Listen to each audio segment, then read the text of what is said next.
തിരക്കേറിയ നഗരത്തിൽ രാജ് എന്നു പേരുള്ള ഒരു ചെറുപ്പക്കാരൻ താമസിച്ചിരുന്നു. വളരെ വിജയകരമായ ഒരു കോർപ്പറേറ്റ് എക്സിക്യൂട്ടീവ് ആയിരുന്നു അയാൾ ഇമെയിലുകളും മീറ്റിങ്ങുകളും സമയപരിധികളും മാത്രം കണക്കിലെടുത്ത് ദിവസങ്ങൾ ചിലവഴിച്ചു. കോഫിയുടെ ഇടവേളകളിൽ സഹപ്രവർത്തകരോട് ഒരുമിച്ച് കൂടും. എന്നാൽ രാജ് ഒരു സെക്കൻഡ് പോലും ജോലി പാഴാക്കിയില്ല. അയാൾ സമയത്തിന് അതിൻ്റെതായ വില കൽപ്പിച്ചു. ഞാൻ മുന്നോട്ട് പോയില്ലെങ്കിൽ പിന്നിലാകുമെന്ന് അയാൾ സ്വയം വിശ്വസിച്ചു. നേട്ടങ്ങൾ ഉണ്ടായിട്ടും രാജിന് ഒരിക്കലും സമാധാനം തോന്നിയില്ല. എന്താവുമെന്ന് അനന്തമായ മന്ത്രിക്കുന്ന ഒരു നിഴൽ പോലെ ഉത്കണ്ഠ അയാളെ പറ്റിപ്പിടിച്ചു. ഒരു വൈകുന്നേരം അയാൾ ഒറ്റയ്ക്ക് ഓഫീസിൽ ഇരിക്കുമ്പോൾ ക്ഷീണം അയാളെ വല്ലാതെ അലട്ടി. എന്നാലും അവൻ മന്ത്രിച്ചു, ഇനി എങ്ങാനും പരാജയപ്പെട്ടാലോ, അവസരങ്ങൾ നഷ്ടപ്പെട്ടാലോ, എല്ലാം നഷ്ടപ്പെട്ടാലോ. അവന്റെ ചിന്തകളുടെ ഭാരം കൂടിക്കൂടി വന്നു. അവന് ശ്വസിക്കാൻ കഴിയുന്നില്ല. അവൻ ഓഫീസിന്റെ പുറത്തിറങ്ങി. ശേഷം നടക്കാൻ തുടങ്ങി. അയാളുടെ കാലുകൾ ഒരു ചെറിയ പാർക്കിലേക്ക് നയിച്ചു. എന്നാൽ പാർക്കിലെ തണുത്ത കാറ്റ് അയാളെ ആശ്വസിപ്പിച്ചു. ഓഫീസിൽ ഒരിക്കലും തണുത്ത അന്തരീക്ഷം അനുഭവപ്പെട്ടിട്ടില്ല. വളരെ കാലത്തിനു ശേഷം ആദ്യമായി രാജ് തന്റെ സ്ക്രീനുകളിൽ നിന്നും അകന്നു. അങ്ങനെ അവൻ പാർക്കിലെ ബെഞ്ചിലിരുന്നു. അപ്പോഴാണ് ഒരു വൃദ്ധൻ ബെഞ്ചിലിരുന്ന് പ്രാവുകൾക്ക് ഭക്ഷണം കൊടുക്കുന്നത് അവന്റെ ശ്രദ്ധയിൽപ്പെട്ടത്. രാജ് അയാളുടെ മുഖം നോക്കി. അയാളിൽ എന്തോ ഒരു വ്യത്യസ്തത ഉണ്ടായിരുന്നു. ജീവിതത്തിന്റെ ഏതോ രഹസ്യം വെളിപ്പെടുത്തിയതുപോലെ അയാളുടെ കണ്ണുകളിൽ സമാധാനം തിളങ്ങുന്നുണ്ടായിരുന്നു. വൃദ്ധൻ ദയുള്ള ഒരു പുഞ്ചിരിയോടെ അവനെ നോക്കി. ശേഷം ആ വൃദ്ധൻ ചോദിച്ചു, എന്തിനാണ് ഇത്ര വിഷമിക്കുന്നത്? രാജ് ഒരു നിമിഷം നെടുവീർപ്പിട്ടു. ഞാൻ എപ്പോഴും നല്ല ഭാവിക്കായി എപ്പോഴും തയ്യാറെടുക്കുന്നു. അതിനുവേണ്ടി എപ്പോഴും ഓടിക്കൊണ്ടിരിക്കുന്നു. പക്ഷെ എത്ര നേട്ടങ്ങൾ കൈവരിച്ചാലും എനിക്കൊരു ശാന്തത തോന്നുന്നില്ല. വൃദ്ധൻ എല്ലാം മനസ്സിലാക്കി എന്ന മട്ടിൽ തലയാട്ടി. ശേഷം അയാൾ ഒരു വാക്കുപോലും പറയാതെ തന്റെ ഫ്ലാസ്കിൽ നിന്നും രാജിന് ഒരു ചെറിയ കപ്പ് ചൂട് ചായ കൊടുത്തു. ശേഷം രാജ് ഒരു സിപ്പ് ചായ കുടിക്കുകയായിരുന്നു. അപ്പോൾ ആ വൃദ്ധൻ തുടർന്നു, താങ്കൾ നെക്സ്റ്റ് സിപ്പ് ചായയെ കുറിച്ച് ചിന്തിക്കുകയാണോ അതോ ഇപ്പോൾ ആസ്വദിച്ചാണോ കുടിക്കുന്നത്? രാജ് ചായ കുടിക്കുന്നത് ഒന്ന് നിർത്തി.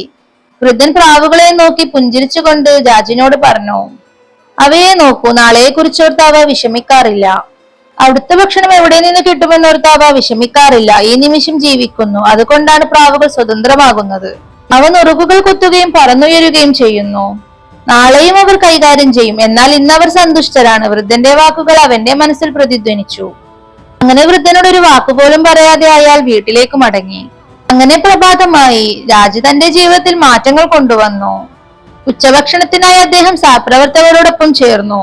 പകൽ സമയത്ത് ഭാര്യയെ ഫോൺ വിളിച്ചു, അവളുടെ ശബ്ദം കേൾക്കാൻ വേണ്ടി മാത്രം. വൈകുന്നേരം അയാൾ തന്റെ ഓഫീസ് ജനാലയിൽ നിന്നും സൂര്യാസ്തമയം കാണാൻ നിന്നു. അങ്ങനെ 2 വർഷങ്ങൾ കടന്നുപോയി.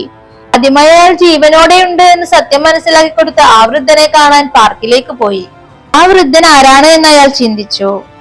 പക്ഷെ ബെഞ്ച് ശൂന്യമായിരുന്നു. പതുക്കെ കുറുകുന്ന കുറച്ചു പ്രാവുകൾ മാത്രമേ അവിടെ ഉണ്ടായിരുന്നുള്ളൂ.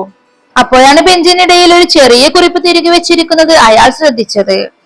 പൊടി പിടിച്ചിരിക്കുന്ന ആ കടലാസ് കൊണ്ട് അവൻ വായിച്ചു കഴിഞ്ഞപ്പോൾ അവന്റെ ഹൃദയം പിടഞ്ഞു. അതിലെ വാക്കുകൾ ഇങ്ങനെയായിരുന്നു, ജീവിതത്തിൽ കൊടുങ്കാറ്റ് കടന്നു പോകാൻ കാത്തിരിക്കുകയല്ല വേണ്ടത്, മഴയത്തും നൃത്തം പഠിക്കുകയാണ് വേണ്ടത്.